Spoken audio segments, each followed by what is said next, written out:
Hey everybody, welcome back to the final countdown. These are the top 16 titles I am most excited about at Essen 2014 that I'm trying to figure out how to get. Although I should say, there are a bunch more games at Essen that I'm really excited about that aren't on this list. And that this run through I'm doing, because those are games that I already have, or at the very least that I've got prototypes of that I've done run throughs for. So at the end of this list, after I get through these last 16, I'll just quickly run through, shouldn't take too long, I forget how many, it's like another 20 or so games that are going to be at Essen that are a big deal, that look very cool, but that I've already done run throughs for. So, but still, first and foremost, let's get these last 16 done, and I will try to avoid any unseemly emotional outbursts. My apologies for the second video. I have recovered my sensibilities. I am ready to go. So let's begin with number 16. Bruges, City on the Zwin, whatever. The expansion for Bruges. Now this has actually been available for a while in German, and so I have the German version of the game, but I've been waiting, because given my druthers, I'd rather have the English version, even though some wonderful paste ups have been done for the German copies of Bruges, so I could have gotten the expansion already. I hadn't, because I was thinking, well, maybe I should wait till Essen and see if I can just pick up the English copy. But then I realized, but I'd have to get the English version of the game as well, and that's going to cost me twice as much. And but I don't have enough card sleeves, so I'm going to have to buy more card sleeves so I can sleeve more cards, because I don't really want to actually do real paste ups, and it's just a whole bunch of silliness. And it's not like I've had time to play Bruges over the last couple of months anyway, if you've been watching my videos. But suffice to say, Bruges, Jen loves Bruges, and I think it's actually very good. And supposedly this expansion fixes, or at least helps to address, my number one problem with the core game, which is it can be a little swingy. And not in a debilitating way. It's still a very good game, but it can be a little swingy. And so this expansion adds a bunch of new stuff. It adds shipping. It adds a new mini board that gets added to the main one. So it's a total no-brainer, because the base game is so good. Really, I think the only question is, am I going to get the German one and do some more paste ups, or the English one and sell my German copy of the game? And so much confusion, which doesn't really affect you at all. So let's move on, shall we? 2, Gossip. CV Gossip. Now, I don't know if CV or Theseus. It was one of those two games which turned out to be our biggest surprise hit of last year. But CV really blew us away. I've already done a run-through for it. It's an amazing Yahtzee-style dice and card game where, and I talked about this all the way back at the beginning of this whole run-through, where you are trying to create the best, happiest life for the person you play. And you basically, by playing dice that represent happiness and luck and relationships and and all this kind of stuff. You roll these dice trying to get what you need, so you can draft these cards that represent all these big milestones in somebody's life. And at the end of the game, you will have built an entire life. And whoever wins the game is the person who had the happiest, richest, most fulfilling life. And that is so brilliant. And now this game comes along and adds more, because really the only complaint about the base game is we want more, and now there is more. I am so happy about it. I'm a bit worried, because one of the core things of this is gossip, which means you can now start getting some cards that let you gossip about your opponents and maybe reduce their happiness. And to me, that kind of works at odds with what made the game so cool and special and wonderful. But I don't care. I'm willing to give it a try anyway. CV Gossip. I just hope the gossip isn't too nasty. We'll see. And Mr. House. These two really, they're from the same publisher, Grana. I believe a Polish publisher, and they're really kind of tied. I'm super stoked about this one. This is an architecture game where you are trying to build your own dream house. You can see this is a picture of the player board, and you've got that grid where you're actually going to be placing all the pieces of your house. And then there's another central board where you use your workers, and because I believe it's a worker placement game. I haven't really read the rules very much, other than to look and see that I love the graphic design of this game. I think the presentation is great. Love the idea of getting to build your own dream house. That's what the game is all about, building the perfect house, with all these different resources and stuff like that. But the thing that gets me most interested is, and again, why don't the publishers talk about this? This is from Adam Kaluza, who is an incredibly talented and versatile designer. He designed K2, he designed the Cave, he designed Draco, and then he also did Mount Everest, which is an expansion for K2. And so this, this is him going in a completely new direction. The same way Draco was, really kind of a big shift going into a fantasy dwarves versus dragon game. Now he's going into a modern day cartoony, cute house building game. I'm so excited. I cannot wait to see, because everything he's done has been great. He's a sharp, sharp, sharp designer, and I love that he's branching out and he's not just like, sticking to. I'm so glad he's not doing a extreme scuba diving game now, but he's branching out and doing other stuff besides mountain climbing and spelunking. So that's Mr. House. Alrighty, and I've lost track of where we are now. We're at 14 now, I guess. Panamax.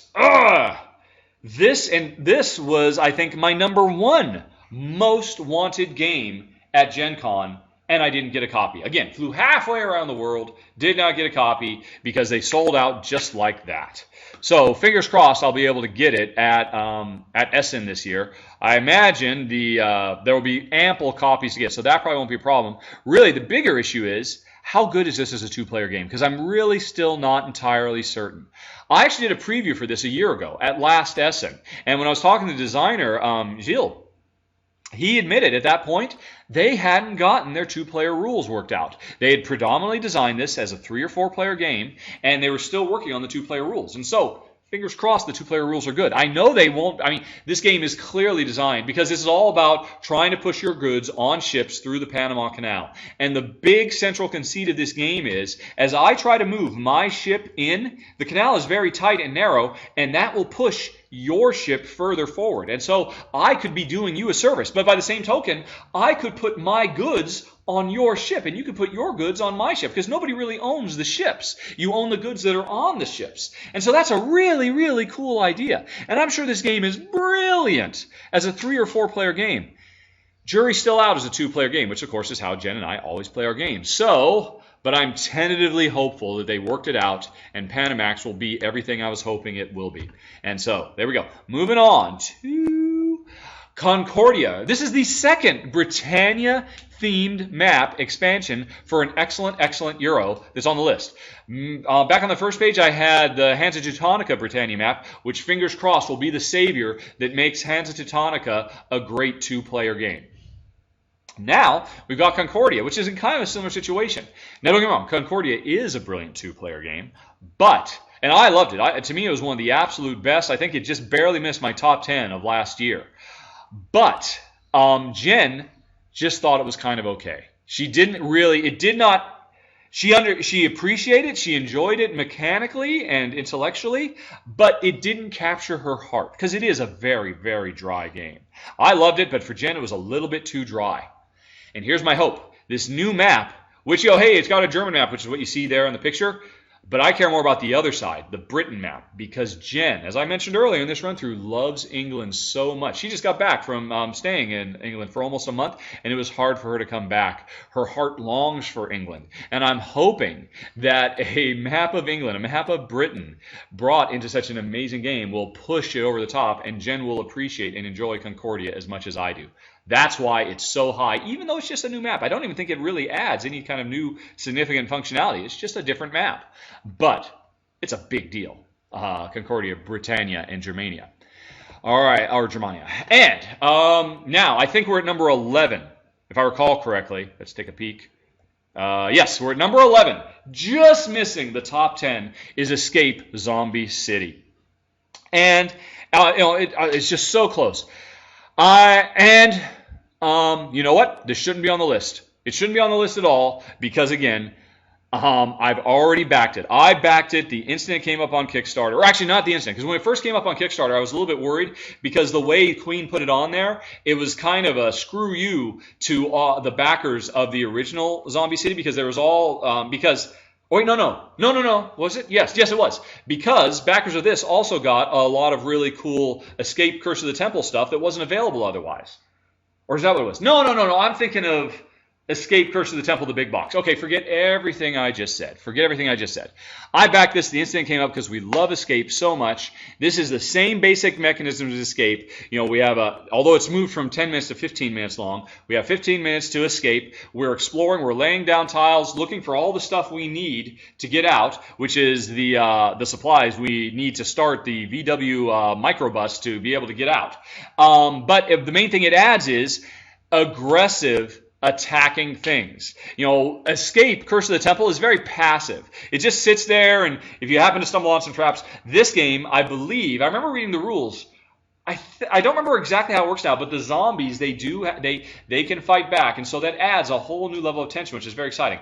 Now, interestingly, another reason I'm really interested in this is because I just did a run-through just 3 days ago, I think, for Zombie 15. And a lot of people are probably thinking, well, hey, you've got Zombie 15, why bother with Escape Zombie City? They are radically different games, and that's another reason I really wanted to get this, was so I'd be able to do a run-through and demonstrate how.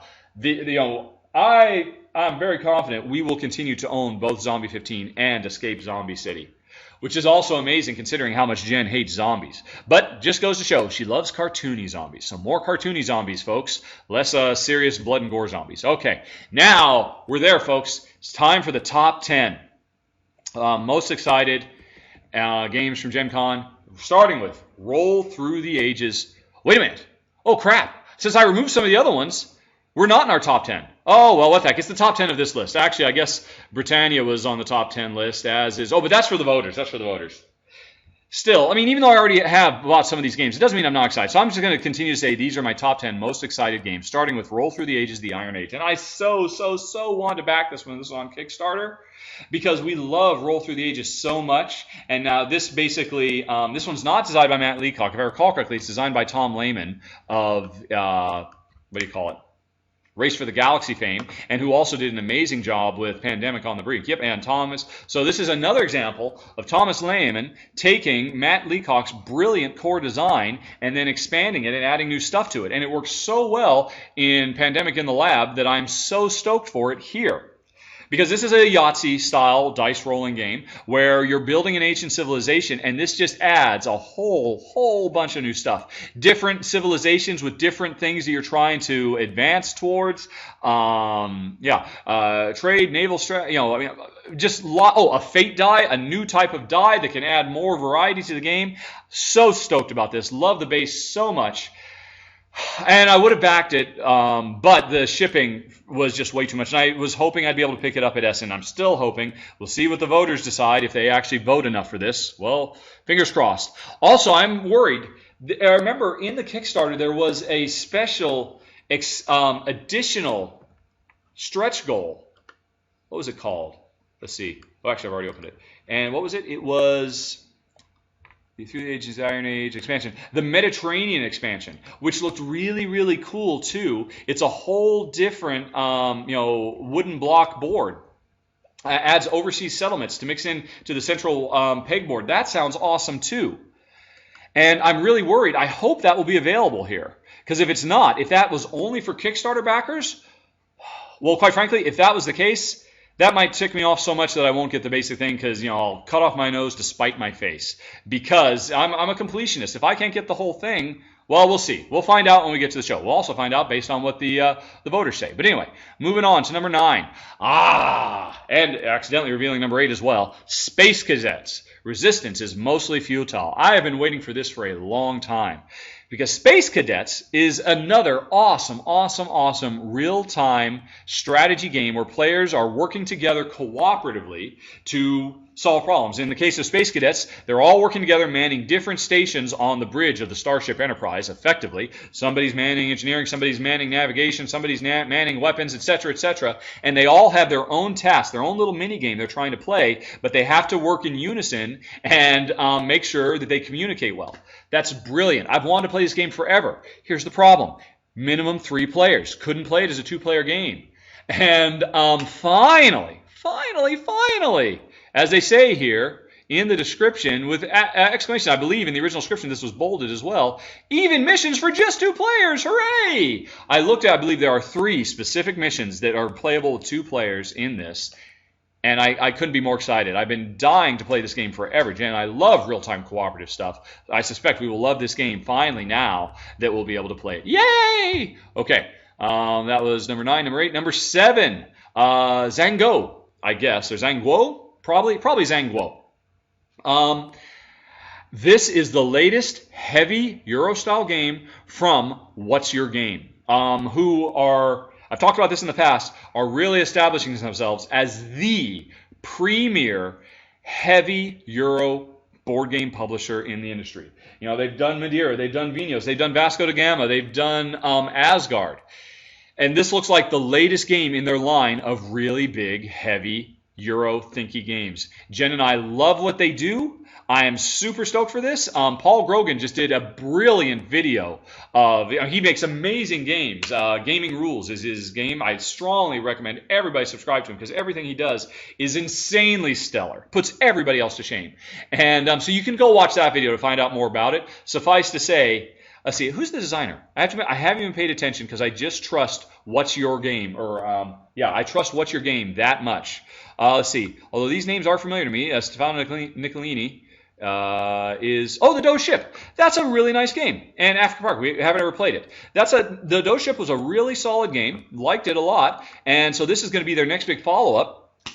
And again, when I watched the video, it just looks so good. It's a game all about trying to balance the needs of what's going on the main board with your own private board as you deploy cards. And when you deploy them down there, they have a function on your lower board, but they also affect what you can do on the main board. It just looks really clever, really sharp. I bet you, like Madeira last year, this is going to be one of the big, heavy Euro hits. Because I don't think I'm alone. I think a lot of people are starting to stand up and take notice of What's Your Game. These people are really on top of their game, and that's Zanguo. Okay, Kanban. Alrighty. Which, honestly, quite frankly, I'm kind of surprised this one isn't coming from What's Your Game. This one's coming from Stronghold Games, from designer Vito Lasarda, who previously had done Vinos, and CO2, which we also love. Oh, I guess that's right. CO2 was done by Stronghold, so yeah, okay, there you go. Makes sense. This is a game all about trying to run the most efficient auto manufacturing factory in the world.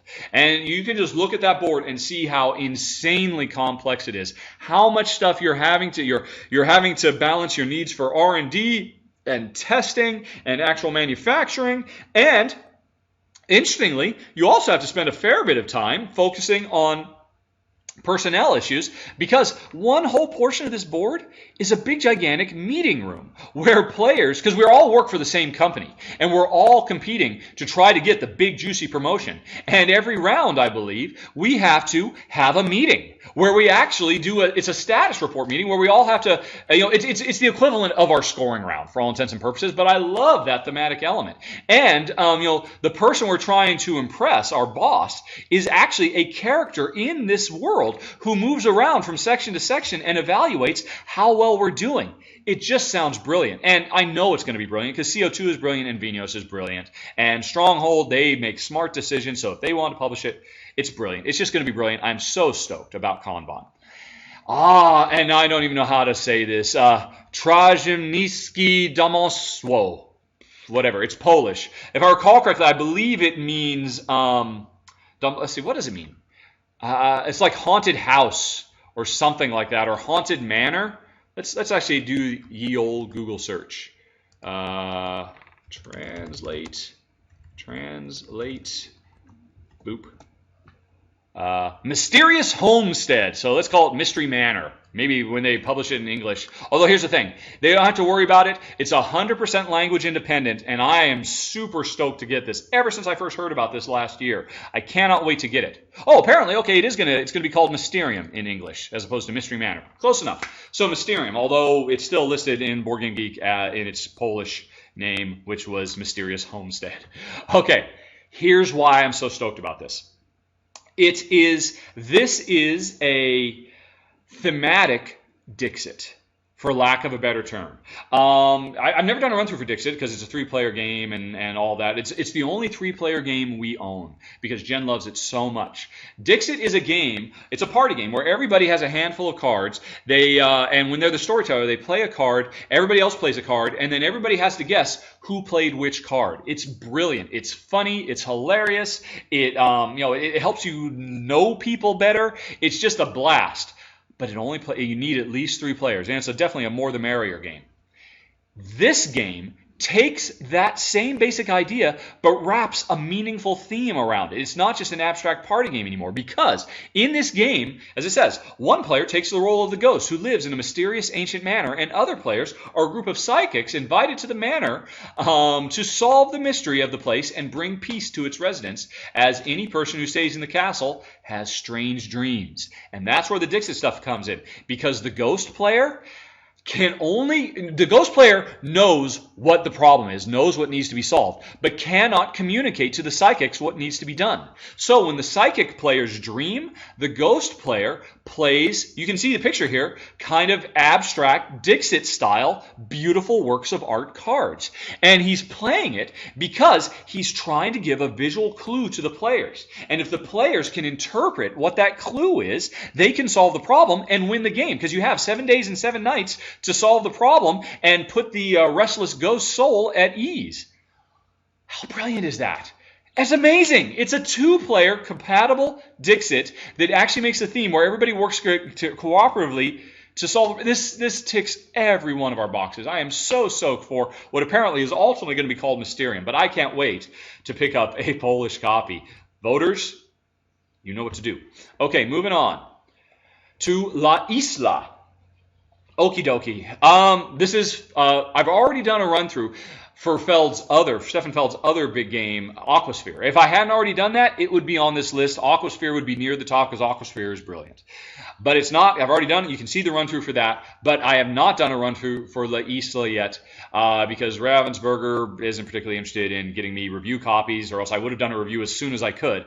But I am very stoked about getting it. It looks like this is a lighter game. And a lot of people were really kind of put off by Feld's, Rialto last year because it was lighter, and it seems like people want Feld to only keep on putting out the same really heavy point salad over and over and over. It's amazing. He always comes up with some new twist, but people seem to want him to make just heavy point salady things in the vein of Bora Bora or Trajan or Macau or whatever, and or Aquasphere now. And when he doesn't do that, people are like, "Oh, this isn't the Feld we want." And this seems like, oh, this is the lighter side of Feld. This is, it's a game about exploring an uncharted island. Apparently, it's a light to medium weight game, and hey, it's from Feld. Good enough for me. We thought Rialto was great. I suspect we'll think this is great too. That's why it's so high. Is this number 4? I think. No, I think it's number 3 because number 2, if I recall correctly, is Nations, the dice game. Let's see. I just realized I can peek ahead of time and not let you see what's coming. No, okay. Right. So I think Isa is 4, so I think we're at number 3 now, Nations, the dice game, which last year, Nations was my game of the year. And I've played it several times since, and it continues to be the best game of 2013. Absolutely brilliant civilization building game. And so what do they do as a follow-up? They make a dice game out of it. They make a dice game sequel. So stoked. I could definitely see how the mechanisms of the original, of its big brother, could translate into a tight, fast-playing, dice-chucking marathon, and I am so stoked. I cannot wait. This is an easy number 3. It could have even been higher, but there were things I wanted even more. So let's talk about them. The number 2, Fields of Arle? I'm not sure how to pronounce it, but this is Uwe Rosenberg's big, heavy Agricola, Caverna, or at Labora game of the year. You know, it's going to go alongside his Le Havres and all the other ones. But the interesting thing about this one, you know, it's a territory placement game. You can look at it and you can see, wow, that definitely looks like a sequel to Ora et Labora and Agricola. You know, everybody's got their own personal board where they're building up their little homestead. They've got the central boards. They're raising crops. This is a farming simulation. There are multiple seasons to deal with, all the stuff you would expect But the surprising thing is, it's a huge, heavy game, and it's 2-player only. How awesome is that? Because all his games work amazingly well 2-player, but it's obvious, always in your heart of hearts, you're missing something. In Agricola, there's a whole bunch of cards you don't get to play with because you need to have more than 2 players to play with. This one is designed from the ground floor as just as deep and rich and satisfying and fulfilling as those games, but made for 2 players, and that's why it's my number 2. That's a total coincidence, actually, but it's why I'm so stoked about Uwe's big game this year. Fields of Arl, alrighty, originally Arler Erde in German, which I think I'm closer to pronouncing that correct than I am in English, but whatever. Finally, the number 1, the one you've been waiting for. I've been waiting for this one for a long time. Pandemic the Cure. In much the same way, just 2 up here, Nations is taking my top game of 2013. I think it's my number 10 game or maybe my number 9 game of all time and making an awesome dice game.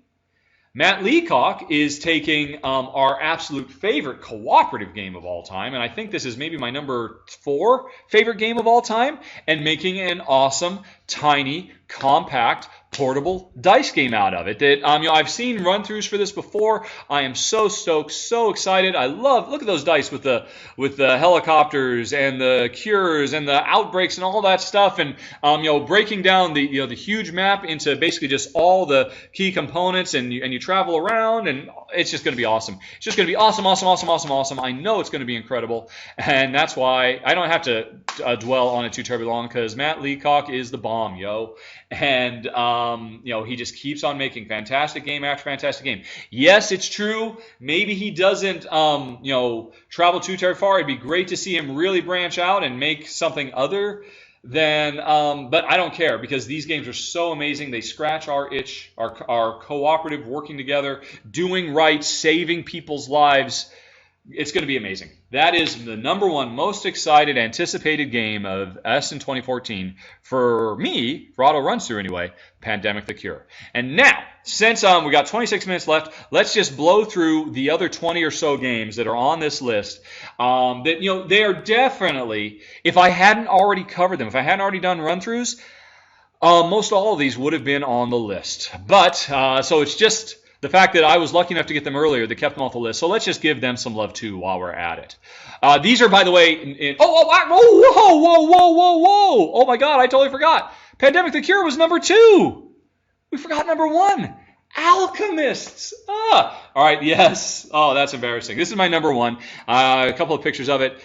This is a game at the forefront of technology. This is a game that integrates, well, actually, you can see, kind of like he's actually gone and gotten the same artist as Dungeon Pets and Dungeon Lords. Very heavy, complex, thinky, meaty Euro. That's the central board where you're getting all the reagents and components you need to try, because we are alchemists in this game, trying to mix stuff together to turn lead into gold. I believe that's what we're trying to do. I haven't actually read the rules. I don't need to. I know how excited I am about this game.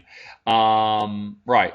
So yeah, we're basically trying to do experiments, mixing ingredients to make great discoveries as alchemists and score points.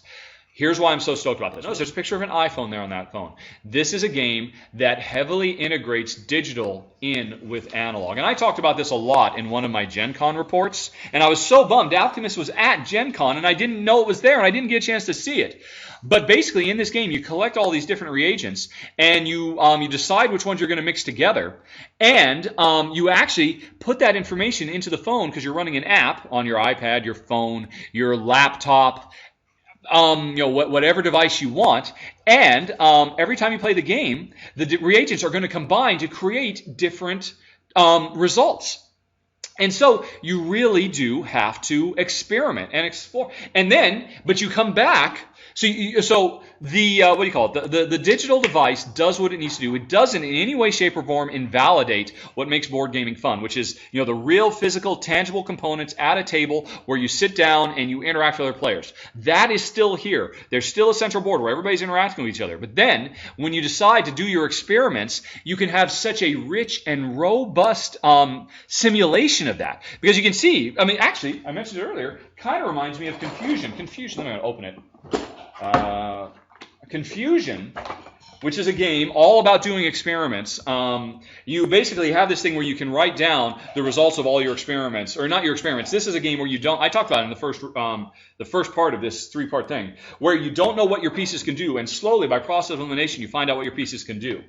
It's brilliant. We absolutely love it. This game has the same thing with what looks like maybe the world's largest player screen that comes in two parts. And as you do your experiments, and the phone tells you what the results are, and that means you can keep that information secret. You don't have to do it in public where everybody gets to know. So now I can learn stuff that you don't know, and I keep track of it on this board that's kept secret, and it can therefore emulate the reality of being an alchemist in a way that would not be possible.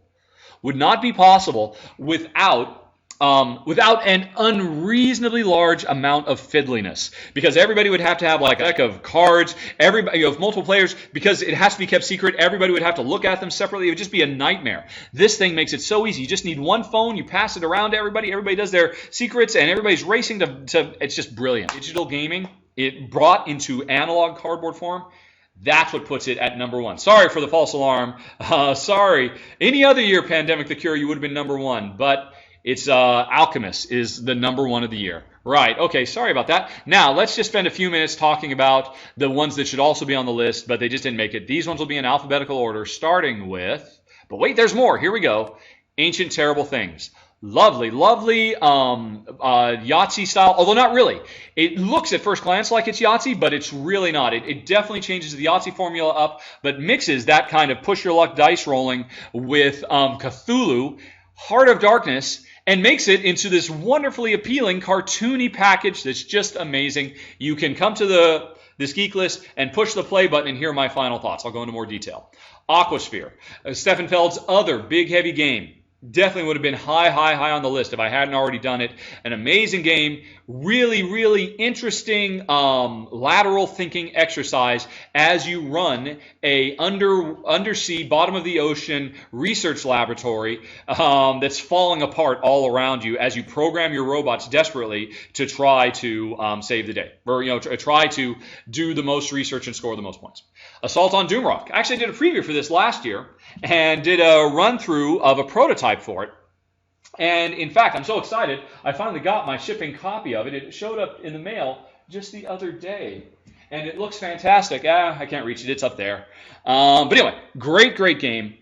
A kind of tongue-in-cheek, cooperative adventure game where players create a character by mixing an adjective and a noun, so you can become the sneezy thief or the overburdened wizard or whatever, and then you travel around the land fighting bad guys, earning loot, saving up to get the big boss. It's full of really clever and imaginative and it sounds like it's just very par for the course, but everything about the design of this game is clever and original and fresh, and we absolutely loved it. And you can learn why by pushing the play button there if you go to the store. Battle of Chemical Cascade. Actually, this was a Gen Con, but I guess it would be on here because it's getting its European debut at Essen. Great game, amazing how well it captures the feel of classic shmups, classic side-scrolling shoot-em-ups from the arcade like Xevious and Zaxxon and Galaga and all those. Lovely, and the biggest surprise about that, I knew I was going to like it because I had a nostalgia for the subject matter, but it was surprising. Jen enjoyed it too. Also, my hat's off to the designers, a couple of brothers, who are hugely active on Board Game Geek. I could only recommend that all board game designers get as active and really engage with your with the players and the fans. My hat's off to them. Battle of Campbell's Cascade. Next up, Castles of Mad King Ludwig, the latest, basically the sequel, the spiritual sequel to Suburbia, where instead of buying tiles and laying them to build a suburb of a city, we're buying tiles and laying them to build our own private castles for Mad King Ludwig. And they don't call him Mad King Ludwig for nothing, because he makes demands of us that are absolutely insane. And so we end up making these wacky, nonsense castles, but it's incredibly satisfying to do it, to see the whole thing come together as this puzzle, this crazy jigsaw puzzle of pieces. You try to wrangle them together to make a castle. Great stuff. Clinic. Just did a run through for this the other day. crazy backwards C actually works on Jen's laptop. Wow, on mine it just looks like a square. But anyway, Clinic is a very, very neat game, all about building a hospital. Very, very much sim hospital, and just really, really sharp from the designer of Town Center. And the thing that's really amazing is it doesn't play at all like what you would expect. It does all the things you want to do. You get different specialties, you hire doctors, you train them, you get nursing staff, you deal with budgetary, all the stuff you would expect, but with mechanics that are very fresh and very different. And the coolest thing about it, you can tell from the picture here, it's in 3D. You don't only sprawl outwards, but you build upwards, which is brilliant. Next up, Cubist. I have not actually done the video for this, or actually that's not true. I did the video for it yesterday. It'll probably be going up today or tomorrow. Heck, it might be up by the time you see this. But as you can see, coming soon, brilliant game of using dice, rolling dice, and stacking them to basically build three-dimensional shapes to score points. And folks might be interested, well, how does it compare to last year's Blueprints, which did kind of the same thing? You roll dice, you build buildings. Here, you roll dice, you build abstract art and buildings. Well, you can watch. All I can say is, I don't want to spoil it, but you can watch the video. But long story short, spoiler alert, I put it on this list, which means we liked it a lot. So that's Cubist. Video coming soon. Destination Neptune, a lovely, lovely, lovely medium weight Euro-style game. The thing that originally drew me to it when I first heard about it was the description.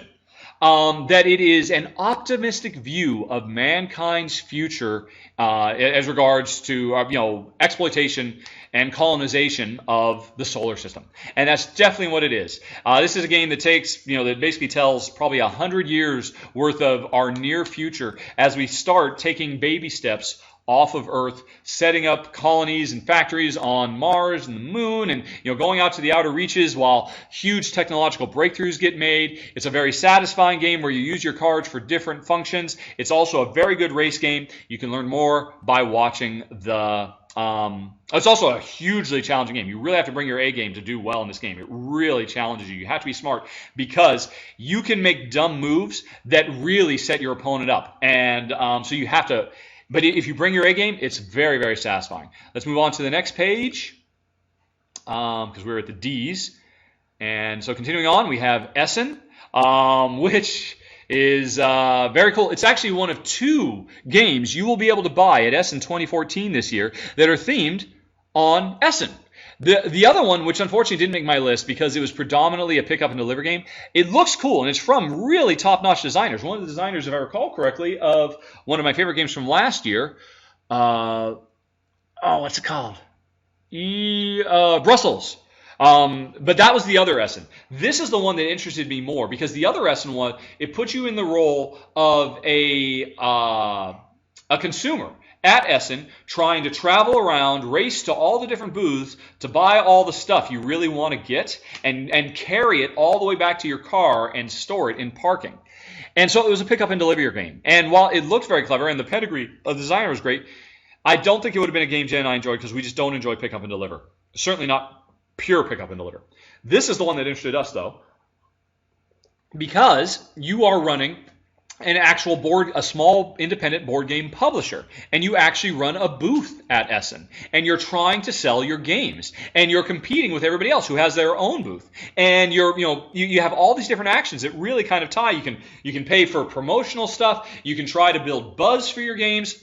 You can actually go hang out at your opponent's booths and try to talk them into coming. No, you really want to come over here and see this game over at my booth. Very, very cool, very clever, some very original interactive stuff. Now, I think it worked okay as a 2-player game, but as a 3 or 4-player game, it was pretty neat and probably worth checking out. The other one is too, Essen. This is called Essen. The other one is called Essen the Game. I'm sure it's also a very cool game, just wasn't for us. This one was the one we were more drawn to. Next up, Fleet Arctic Bounty, which is long story short, Fleet is an incredible, small, tiny, compact card game that takes up a ton of table space, a great, great auction game. Fleet Arctic Bounty made a great game even awesomer and also introduced some really excellent, excellent 2-player auction rules that made it fantastic as a 2-player game. If you have Fleet, you must get Fleet Arctic Bounty, and if you want to know why, watch my video. Galaxy of Trion. This is basically Carcassonne in space, or as somebody pointed out, and I don't know why it hasn't caught on, Starcassonne, because it is a tile-laying game. Borrows a lot of the core mechanisms of Carcassonne, the way you expand, but adds a bunch of really cool and innovative stuff on top of that, from the way you draft the tiles to getting actual units that can move around. It's actually Carcassonne in outer space meets 4X. That would probably be the best way to sum it up. It's a very, very interesting game, and I don't think I would ever play regular Carcassonne after having played Galaxy of Trion. So you can learn why by watching the video. Historia is a very, very neat civilization building game. Very different. Plays much quicker, plays in half the time of your average civilization game, and has this very, very cool matrix where you're advancing your civilization on an X and a Y, where X is... I forget what they are now. Y is warfare and X civilization. Now, I was really worried we weren't going to like it because warfare was such a big part. But the warfare of moving cubes around on the main board, it turns out it's really not too terribly bad. So Historia is that rarest of beasts, a full-on civilization game, complete with war, that Jen and I actually enjoy. So that was Historia. Hoyuk is a very, very neat ancient civilization tile-laying game. Again, another Carcassonne type thing, but here's the cool stuff. The coolest thing is, not only are you spreading out laterally, but you also spread vertically. So you can build upwards instead of sideways, and that adds a lot to the game. And then on top of that, it's a very, very, very tight race. I enjoyed it quite a bit. Again, you can watch the video to learn more. La Granja, coming soon. It just showed up the other day. I'm hoping I can get a run-through of this done and posted before Essen starts. We'll see. But if I hadn't, it would definitely be on the list because it looks to be one of the coolest, pure, heavy Euros that's coming out in 2014, period. So my fingers crossed it'll be great. Pay Dirt. This is the follow-up to Alien Frontiers from designer Tori Neiman. This is his sophomore effort, and it's excellent. In fact, Jen and I enjoyed it more than Alien Frontiers because it is an engine-building game where you start out with your engine already built, and you spend your whole game improving it and tweaking it and trying to get the most out of it. It's very, very clever. It's all about gold mining, modern-day industrial gold mining in the Alaskan frontier. Great, great game. Pay Dirt. Praetor, which is a game that, and actually Praetor and Progress, two games from the same designer Andre Novak, who just kind of came out of nowhere. I've previously done like Proxima Alpha Centauri or something like that and a couple other games. But Praetor and Evolution, I mentioned this a little bit a couple days ago in another video I did.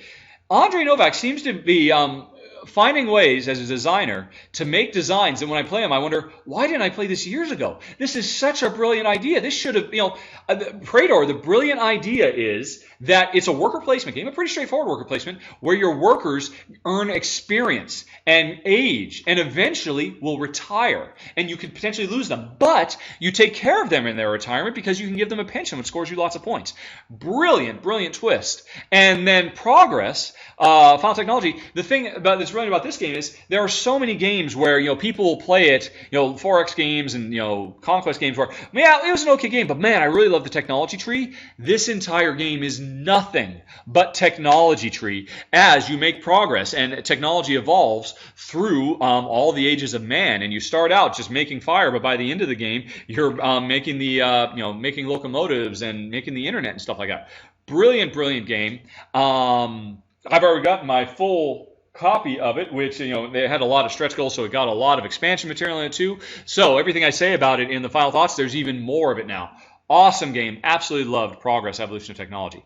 Ravens of 3 Sarashi. This, actually, I just took it off the list this morning because just this morning in the mail, I got a copy of this, and I'll be trying to get a run-through done in time. If I hadn't, it definitely would have made the list because I'm super excited about this. This is a two-player game where one player plays a young girl who is suffering from amnesia, and the other player plays the detective who is trying to help her unlock her fragmented memory and solve the mystery. And the thing is, much like Hanabi, this is a cooperative game where players can cannot communicate. Or like a Hanabi or And Then We Held Hands, another. These really cool, these cooperative games where we have to communicate only through the mechanisms of the game. We can't actually collaborate and say, okay, well, if you do this, then I'll do this. Everybody has to think for themselves, and we have to make moves and hope that our partner intuits what we're trying to do. I've played 2 games so far where it's brilliant. Hanabi And Then We Held Hands. I'm fully expecting this is going to be another brilliant twist on that, and I can't wait to try it. Redacted. This is a brilliant, brilliant party game, but a party game, or not a party game, a social game like Resistance or Werewolf or those types of games, but with a heavy thinky gaming core added. This is not just a simple, hey, everybody stands around. There's a board, and everybody's moving around the board. Everybody is playing spies, moving around this embassy, trying to get the intelligence, and get out alive without somebody else stealing it from them. But the thing is, nobody knows who anybody is. The person who I just stepped into the room with them, they might be my partner, or they might be my enemy. And we have to try and silently figure out who everybody else is without giving away who we are as we try to escape. It's a brilliant, absolutely amazing game, and it comes with 5 radically different ways to play depending on the number of players. It even works well as a 2-player game, although the more players you have, the better. Brilliant, brilliant game. Absolutely astounding. Next up, Rolling Japan. This also would have made my main list, except it just showed up in the mail today. So again, I'll try to get a run through for it soon. In a nutshell, it seems like a very, very cool game where everybody has a sheet and a pencil, and the sheet is a map of Japan, and we are trying to build a rail network on this sheet. And what we do is, but there's different states or provinces. There's the blue one and the yellow one and the orange one. And we roll the die, and we draw dice, and those dice tell us what provinces we can build in because they match the same colors. And then we roll, and we get numbers, and those tell us what number we can actually write into the province, onto these different spaces. But we have to choose from several, and as we continue to do this and fill up more and more spaces on the board, things start getting very, very tight, and we run into situations where we cannot expand the way we want to. And the brilliant thing about this game is everybody's using the same dice rolls. So at the end of the game, you can't say that, well, the dice were unfair to me, because everybody got to use the same dice. I talked about this was true in another game that I mentioned right at the beginning. I love that idea, and that's why I'm very excited about Rolling Japan. Hopefully getting a run through soon. St. Petersburg, this game's been around forever, but I'm only mentioning it because a new, very cool 2nd edition is coming out, which adds some new functionality. I wish I had it.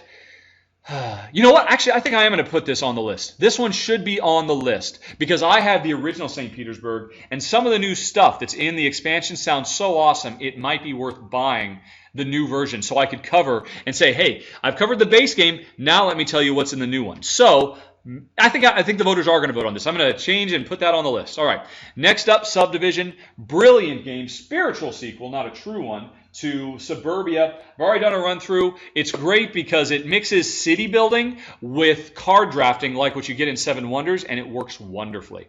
Versailles. This is the year of Andre Novak. Is that his name? I think so.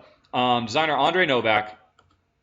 Because he's already got Progress and Praetor, Andre Novak, and now he's got Versailles, which is another game that makes you say, well, gosh, the mechanics of this game just seem so smooth and so fluid. I'm surprised somebody didn't come up with it sooner. And in this game, players are working on building the palace and gardens of Versailles, and it's kind of a worker placement, not really though, because all your workers are already on the board. And now I'd be willing to bet, and what you do is instead of picking them up and putting them down, all your workers are spread out, and every turn you pick up a worker or workers, you can do doubles as well, and move them to a new location, and that activates all the workers in that new location. Actually, what's a game that just came out? Five Tribes popularized this kind of on-call thing, but Versailles is a different take on that works radically differently. And the thing that's really interesting about it is players are so integrated because what will start happening is I really want to move over to the Architects Guild to buy, to get some more tiles so I can build more of the palace.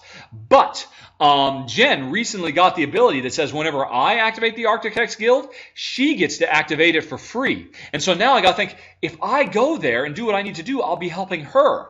But if I wait until she doesn't have the right pieces in the right order, there might be a window where I could sneak in. Very clever game. The run-through will be going up this week. Viceroy, I've already done a run through for it. Brilliant game. This game might make I'm sure it'll make my top 20 of the year. It might make my top 10. It is so good. Watch the run through. It's absolutely brilliant. It's from a Russian publisher, Hobby World. I believe they will be getting the English version to Essen in time.